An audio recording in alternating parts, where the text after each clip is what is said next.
Release 16 introduces a new flexible material system that will help us achieve greater looking results in our renders. It all starts with our layer system here, where we can start building our material in several layers.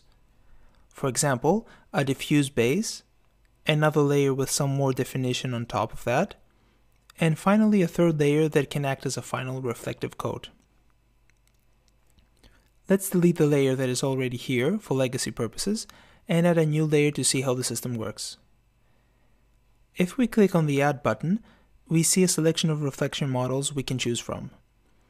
Even though this might look scary, it's just different reflection models that achieve slightly different looks. The first 4 are different shading models for glossy reflections. The next model is for surfaces with micro scratches, such as brushed metal. The main characteristics of an anisotropic material are the stretched highlights in the direction of the micro scratches. The Lambertian and Orenayer options are shading models for diffuse reflections. The Iravan model is for cloth-related surfaces from silk to jeans.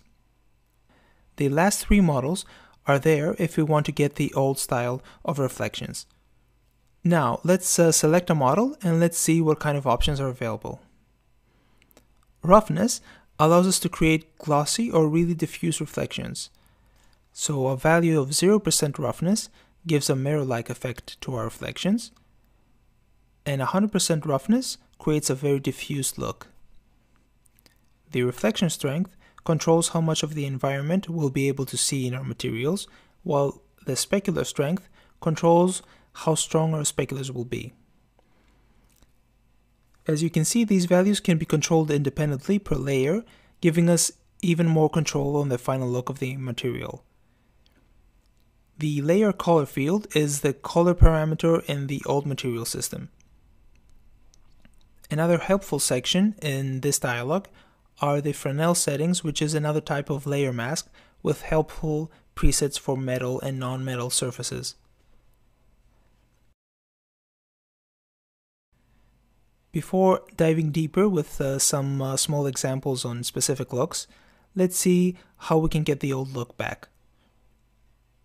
In our Reflectance channel, the legacy specular is already enabled, so all we need to do is add a reflection layer and turn the specular strength down to 0%.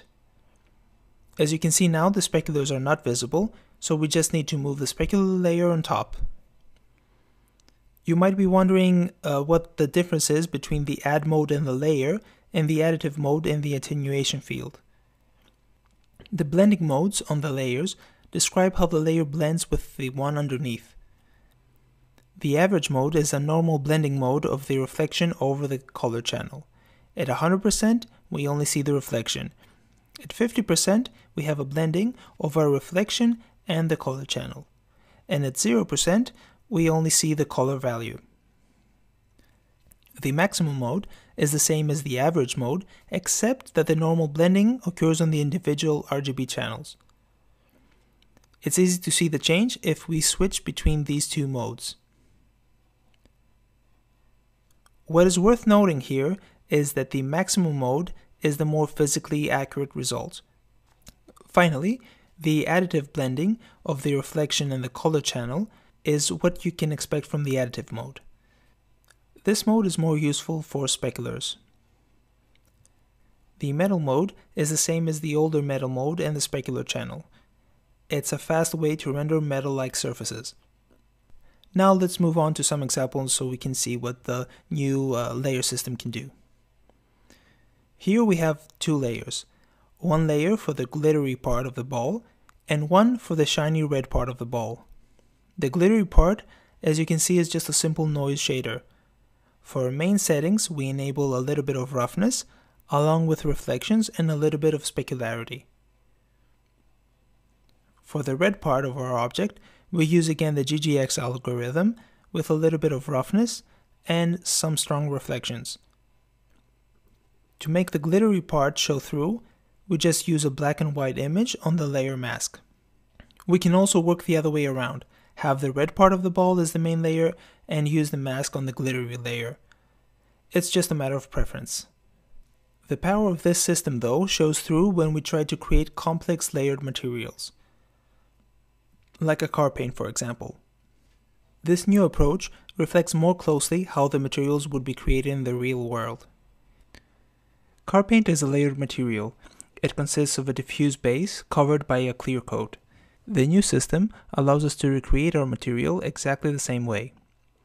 For the diffuse base, we choose the Lambertian model and slightly adjust the reflection and specular strength. To imitate the metallic car paint qualities, we add a second layer that is less diffuse than the base layer. To achieve this, we choose a high roughness value. Notice also that we're using a slightly different color, which will accentuate the metallic look. To bring out the highlights, we switch the blending mode to Add. The third and final layer will give us the clear coat look we want. It's a pure reflective layer, and to make the layer underneath visible, we use a Fresnel mask. In this case, we are using the default dielectric value. Another thing we can do quite easily with the new Reflectance shader is Anisotropic Materials. Here, for example, we have a simple material made with this model. As we can see in the picture here, the material basically stretches the highlights. To produce this effect, the only thing we have to do is increase the roughness of our material and set up a value for the anisotropy. We can also create other types of effects like this one here. Notice that here we have enabled the planar reprojection, and we've also turned down the scale a lot. We also have the ability to change the type of the pattern here and switch to other modes. And finally, another typical example for anisotropy are these radial type of patterns with strong highlights. And we can see those in a lot of different objects. For example, at the bottom of pots, like in this example here. To achieve this look, we just enable the radial reprojection and move the radial pattern to the middle. And that's all there is to it. The new Reflectance channel for R16 allows us to make some really complex materials that will make our renders even more exciting. Have fun!